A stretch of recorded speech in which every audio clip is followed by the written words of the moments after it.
دوستو اس وقت ہماری پوری دنیا میں یہودی دھرم کے ماننے والے لوگوں کا صرف ایک ہی دیش موجود ہے جس کو ہم سب لوگ اسرائیل کے نام سے جانتے ہیں۔ آج کے دور میں یہودیوں کے اس اکلوتے دیش یعنی اسرائیل کو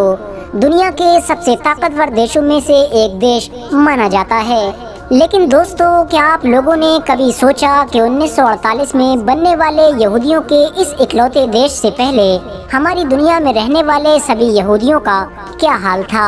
آخر 1948 سے پہلے یہ سارے یہودی کہاں رہا کرتے تھے، اور جہاں بھی رہا کرتے تھے وہاں کس حال میں رہا کرتے تھے؟ تو دوستو، آپ لوگ جب کبھی بھی 1948 سے پہلے کی یہودیوں کی ہسٹری پڑھنے کی کوشش کریں گے تو جس انسان کا نام آپ کو اتہاس میں سب سے پہلے ملے گا وہ کوئی اور نہیں بلکہ اڈولف ہٹلر کا ملے گا۔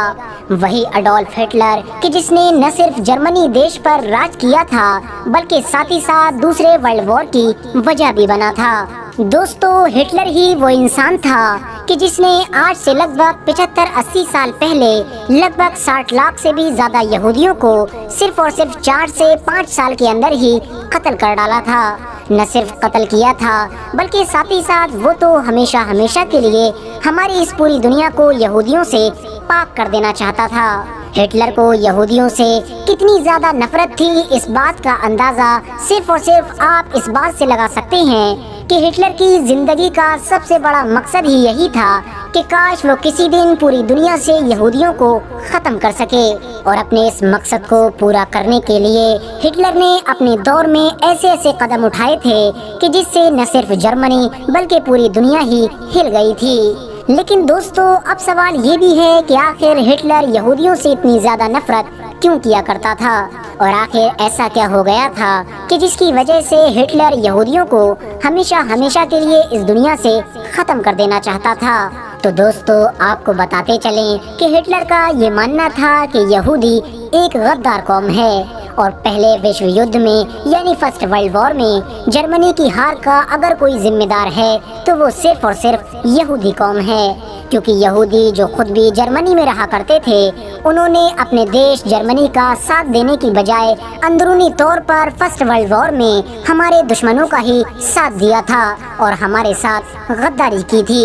اس کے علاوہ ہٹلر کا یہ بھی ماننا تھا کہ پوری دنیا میں جرمن ہی وہ اکلوتی قوم ہے کہ جو پوری دنیا پر حکومت کرنے کی اصلی حقدار ہے، اور ماحول کو صحیح رکھنے کے لیے ضروری ہے کہ ہم غلام اور نچلی قوموں کو ختم کر دیں، کیونکہ یہ انسان کی ترقی میں رکاوٹ بنتی ہیں۔ کیونکہ دوستو، اس دور میں یہودی بھی بہت زیادہ غریب ہوا کرتے تھے، جس کی وجہ سے ہٹلر اس پوری قوم کو بھی گھٹیا اور غلام قوم سمجھا کرتا تھا۔ ان تمام چیزوں کے ساتھ ساتھ نفرت کی ایک وجہ یہ بھی تھی کہ کیونکہ ہٹلر دھرم سے عیسائی تھا،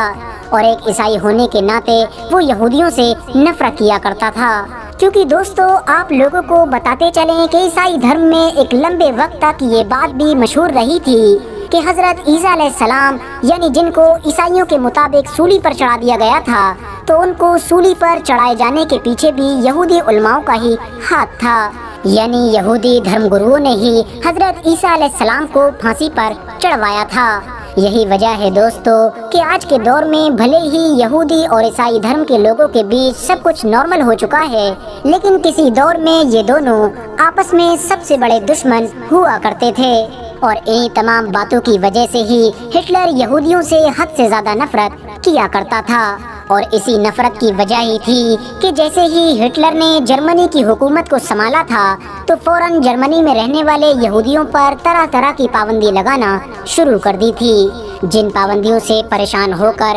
ہزاروں یہودیوں نے جرمنی کو چھوڑ کر بھاگنا شروع کر دیا تھا۔ سب سے پہلے ہٹلر نے جرمنی میں ایک ایسا قانون بنایا تھا کہ جس کی وجہ سے اب جرمنی میں رہنے والے سارے یہودیوں کے لیے ضروری تھا کہ وہ اپنے نام کے آگے ایک ایسا ورڈ لگائیں کہ جس کی وجہ سے نام سے ہی اس بات کی پہچان ہو سکے کہ یہ انسان یہودی ہے۔ جہاں ایک طرف یہودی مردوں کو اپنے نام کے آگے اسرائیل لگانا ضروری تھا، تو وہیں دوسری طرف یہودی عورتوں کو اپنے نام کے آگے سارا لگانا ضروری تھا، اور یہی وہ دو نام تھے کہ جن کی وجہ سے پورے جرمنی میں یہودیوں کو الگ سے ہی پہچان لیا جاتا تھا۔ اس کے کچھ وقت کے بعد ہی جرمنی گورنمنٹ نے سارے یہودیوں کے پاسپورٹ بھی ضبط کر لیے تھے اور اس کے بعد یہودیوں کو ایسے نئے پاسپورٹ دیے گئے تھے کہ جس میں ایک ایسی مہر کو لگایا گیا تھا کہ جس کے ذریعے سے یہ پہچان کی جا سکے کہ یہ پاسپورٹ کسی عام جرمن کا نہیں بلکہ یہودیوں کا ہے۔ اتنا ہی نہیں دوستو، اب دھیرے دھیرے سارے یہودیوں سے جرمنی میں سرکاری نوکریاں بھی چھین لی گئی تھیں اور ساتھ ہی ساتھ پرائیویٹ نوکریوں میں بھی ان کو کسی بھی اونچے پد پر نہیں بیٹھنے دیا جا رہا تھا۔ اور پھر کچھ وقت کے بعد ہی ہٹلر کی گورنمنٹ نے ایک نیا قانون بھی بنا دیا تھا، جس قانون کے تحت اب جرمنی میں رہنے والے ہر یہودی کے لیے ضروری تھا کہ وہ اپنے کپڑوں پر ایک ایسا بیج لگائے کہ جس کی وجہ سے یہ پہچان ہو سکے کہ یہ انسان یہودی ہے۔ دوستو، صرف کپڑوں پر ہی نہیں بلکہ اب یہودیوں کے لیے ان کے گھر پر بھی یہ بیج لگانا ضروری کر دیا گیا تھا، یعنی گھر کو بھی باہر سے ہی پہچان لیا جاتا تھا کہ یہ گھر کسی یہودی کا ہے یا پھر غیر یہودی کا ہے۔ ان تمام چیزوں کی وجہ سے اب دھیرے دھیرے یہودیوں کا جرمنی میں رہنا بہت زیادہ مشکل ہو چکا تھا۔ آئے دن ان لوگوں کے اوپر حملے ہونا بھی تیز ہو گئے تھے۔ کبھی ان لوگوں کے گھروں کو جلا دیا جاتا تھا تو کبھی ان کی دکانوں کو جلا دیا جاتا تھا، جس کی وجہ سے کبھی کبھی بہت سارے یہودیوں کو اپنی جانیں بھی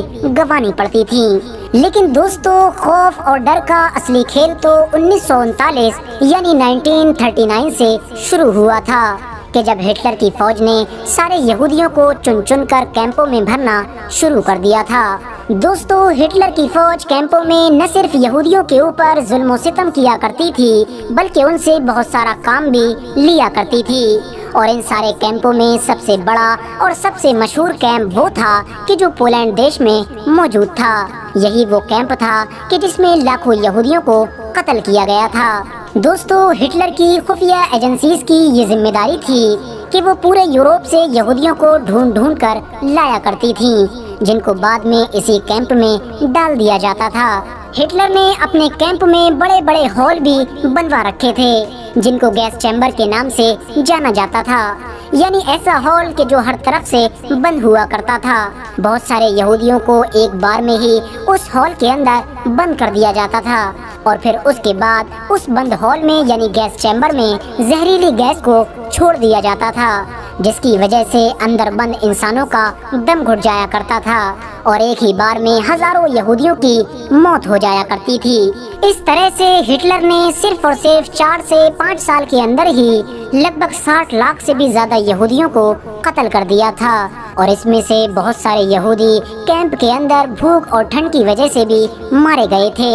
حالانکہ دوستو، سیکنڈ ورلڈ وار یعنی دوسرے وشو یدھ میں ہٹلر کو ہار کا سامنا کرنا پڑا تھا، جس کی وجہ سے ہٹلر نے خودکشی کر لی تھی، اور پھر ہٹلر کی موت کے بعد پوری دنیا کے یہودیوں کی جان میں جان آ گئی تھی۔ دوستو، اسی سارے ظلم و ستم کے بدلے میں ملی ہوئی ہمدردی کا ہی نتیجہ تھا کہ 1948 میں دنیا کے بہت سارے دیشوں نے پوری دنیا کے یہودیوں کو سپورٹ کرتے ہوئے انہیں اسرائیل نام کا ایک نیا دیش سونپ دیا تھا، جسے آج بھی ہم لوگ بخوبی دیکھ سکتے ہیں۔ فی الحال دوستو، آج کی اپنی ویڈیو کو ہم یہیں پر ختم کرتے ہیں۔ ویڈیو پسند آنے پر نہ صرف ویڈیو کو لائک کریں بلکہ اپنے فرینڈز کے ساتھ بھی ضرور شیئر کریں، اور اسی طرح کی نالجیبل اور ہسٹوریکل ویڈیوز ہمیشہ دیکھنے کے لیے ہمارے اس چینل کو سبسکرائب کر کے ساتھ ہی میں بیل آئیکن کو بھی پریس کر دیں۔